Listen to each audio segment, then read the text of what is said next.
A man named Nick hurries to work at a successful financial firm. He talks about how drained he feels from his job and that he has no real life. He works from 6 in the morning until 10 at night every day just to earn a promotion. When he reaches the elevator, he realizes it's already 2 minutes past 6. At his desk, his boss Harkin calls him in and scolds him for being late by just 2 minutes. Harkin then pours himself a glass of scotch and forces Nick to drink some too. Nick coughs and chokes but swallows it anyway, all for the sake of the promotion.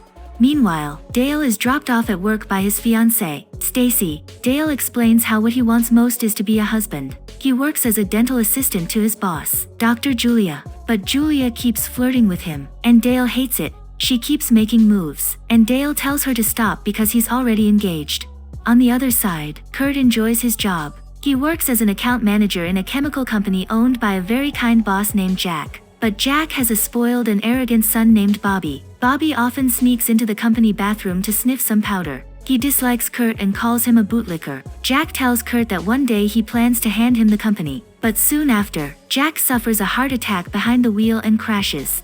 Later, the three men meet at a bar and share their stories about their bosses. Kurt explains that after Jack's death, his rude son Bobby is now in charge. Nick shares how his boss has become even worse now that he's close to getting a promotion. And Dale confides how his boss keeps harassing him. Nick suggests he just find another job, but Dale says nobody would hire him because he's on record as a troublemaker after once relieving himself in a kid's playground while drunk. The next day, Nick's boss holds a meeting to announce who will be the new senior vice president. Nick feels sure it will be him, but instead, Harkin declares he is promoting no one and appoints himself as vice president. Nick is furious and imagines beating Harkin and tossing him out the building, but it's only in his head. He confronts his boss, saying he's been strung along for months with false hints about the promotion. He adds that he sacrificed so much for it, even missing the chance to see his grandmother before she passed because Harkin didn't allow him to leave work. Harkin just laughs at him. Nick says he's quitting, but Harkin warns he'll make sure nobody hires him by writing a false recommendation letter calling him disobedient and a dishonest drunk. He tells Nick that he owns him and can crush him whenever he wants.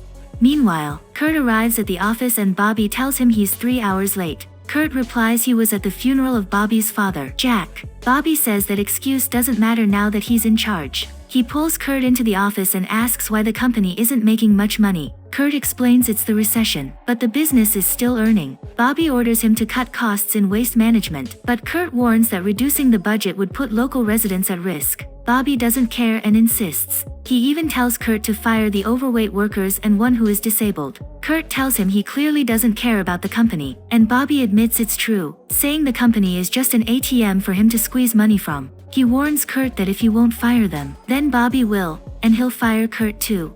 At the dental clinic, Dale goes into Julia's office where his boss is dressed only in a robe with underwear. Julia locks the door and tells him to sit down. She says she respects the idea of marriage, which is why Dale should be with her now while he's still only engaged. Dale still refuses, and Julia grabs him roughly and then tells him to get out. The men meet at the bar again, feeling down about the troubles with their horrible bosses. Dale tells the two that they could still find new jobs since they don't have a record like him, and Kurt agrees. But then their once successful high school classmate Kenny shows up. Kenny went to Yale and worked for Lehman Brothers, but after the company collapsed, he has been jobless for 2 years. He couldn't even get hired as a waiter. The only way he earns money now is by giving shady favors to strangers in bathrooms. The three realize that finding new work during the recession is nearly impossible, so they decide to hold on to their jobs, not wanting to end up like Kenny. Kurt and Nick joke about getting rid of their bosses, but Dale doesn't like it and walks away. The two quickly stress that they were only joking. The next day, Dale's fiancée Stacy visits him at work. She tells him that Julia invited her and offered free dental work. Julia hugs Stacy warmly, and Dale tries to refuse Julia's offer but fails. When Stacy falls unconscious in the dentist's chair, Julia suddenly jumps on Dale and suggests they fool around right there beside Stacy. Dale gets angry and says he quits. Julia then blackmails him, threatening to tell Stacy that they already slept together. She also shows him photos that make it look like she and Dale were together while he was knocked out. Julia walks away, leaving Dale stunned. That night, Dale rushes to Kurt's apartment to tell the two that he's now in and wants to deal with his boss. Nick says he doesn't want to go through with it and insists it was only a joke, but Kurt and Dale push him to agree. They bring up the idea of hiring a hitman, but none of them know how to find one. Dale says he'll figure it out.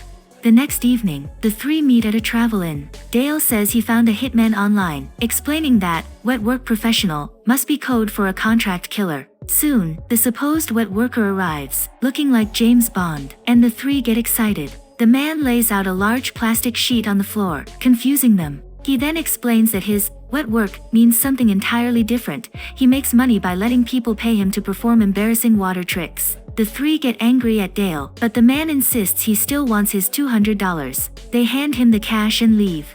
While driving, Kurt uses his car's GPS to look up the most dangerous bar in the city, hoping they might find a real hitman there. At the bar, Kurt asks the bartender if anyone inside takes money to kill people. The way he says it sounds offensive, so the bartender gets mad and scares them off. A man from the bar named Dean Jones follows them outside and says he can help. The three explain they each have a horrible boss they want gone. Jones says it would cost them $30,000, but they explain they don't have that much. Jones lowers the price to $5,000, and they agree.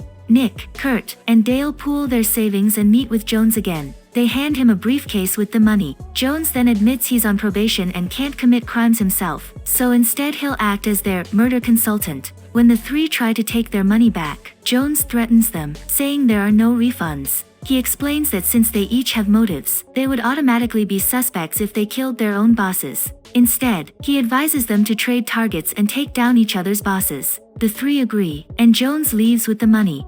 The next day, they begin their surveillance. Their first stop is Bobby's house, where they wait for him to leave. By evening, Bobby finally goes out, so they sneak inside. Dale and Nick accidentally knock over a box full of illegal powder. They manage to vacuum it up but end up inhaling some in the process. Meanwhile, Kurt rubs Bobby's toothbrush, razors, and floss against his backside. Before leaving, he manages to swipe Bobby's cell phone, which contains his contacts and schedule.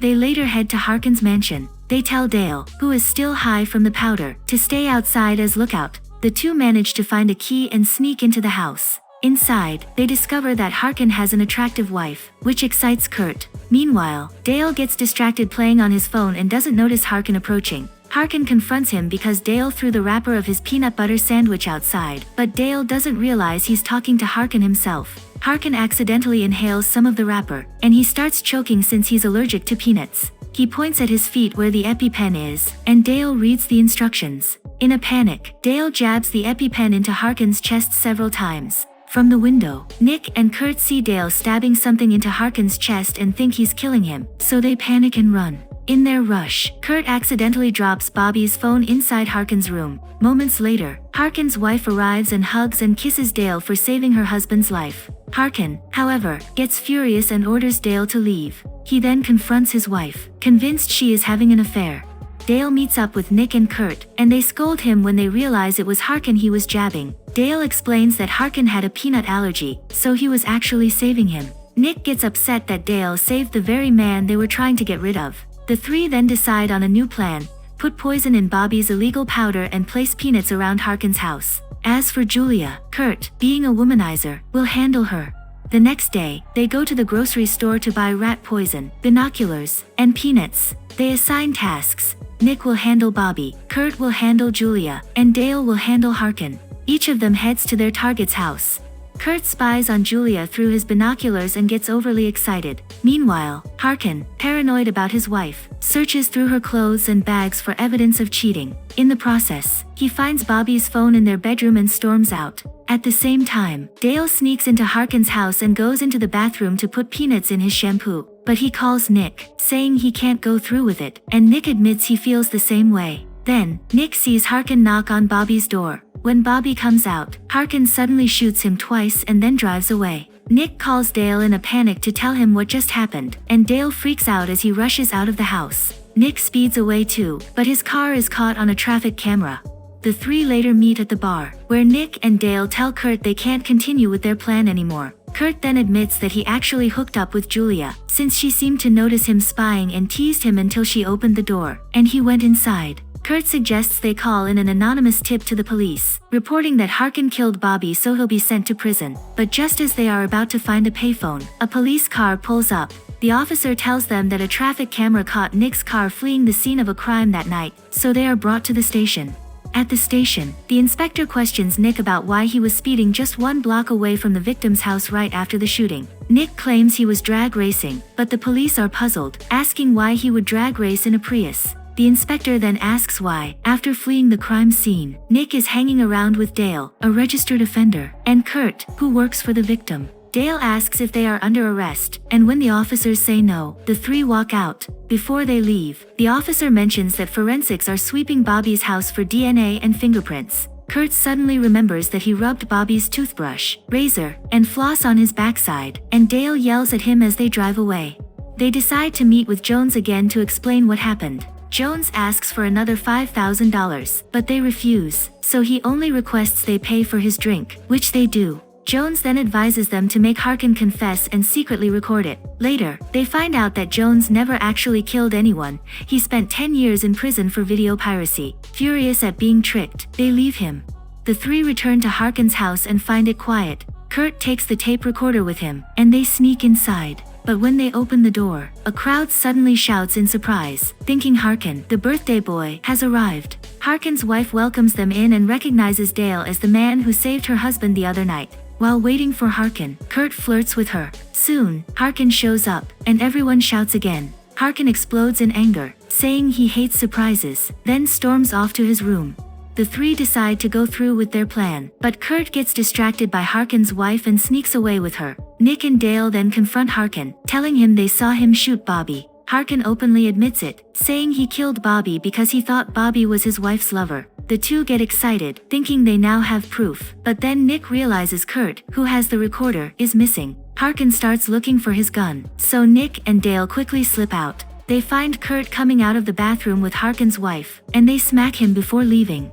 When they reach Kurt's apartment, they see police entering the building and assume the cops found Kurt's DNA at Bobby's house, so they drive off. Julia then calls Dale, saying she's tired of waiting and will tell Stacy about them if Dale doesn't give in to her demands. Pressured, Dale finally agrees and says he'll give her what she wants. Suddenly, a large car crashes into them. It's Harkin. They speed up to escape him. After they shake Harkin off, Kurt's car navigation system suddenly announces that it will call the police since it detected a crash. The three panic, telling it not to call because the cops think they killed someone. The car slows down and shuts off because the system automatically disables the engine if a crime is suspected. The nav guide then warns that the police will arrive shortly. Harkin shows up again and smashes into their car. He points a gun at them, saying he has 6 bullets, enough to shoot each of them twice, just like he did with Bobby. He then says he might just tell the cops that the three killed Bobby, and when he found out, they tried to kill him. To sell his story, Harkin shoots himself in the leg. He wipes the gun clean of prints and hands it to Dale. The police arrive and arrest the three. During the search, they find the tape recorder on Kurt. The police play it and hear only Kurt with Harkin's wife in the bathroom. When the crash happened, the recorder cut off, meaning Harkin's confession about killing Bobby and his plan to frame the three wasn't captured. The officers cuff them and prepare to take them away. Just then, Kurt's nav guide speaks up. It explains that as part of protocol, it records all conversations for quality assurance. It replays Harkin's threats, including when he said he'd shoot the three twice like he did Bobby. Relieved, the three celebrate as the police arrest Harkin. Kurt then admits the woman on the recorder was Harkin's wife. Furious, Harkin lunges at him, but Nick punches him down. Harkin is sentenced to 25 years in prison, and Nick gets promoted as acting president of the company. His new boss, the CEO, at first seems nice, but Nick quickly learns he's twisted after catching him locking his assistant in the trunk of his car. Meanwhile, Kurt's company appoints the most senior worker instead of him, but Kurt is fine with it.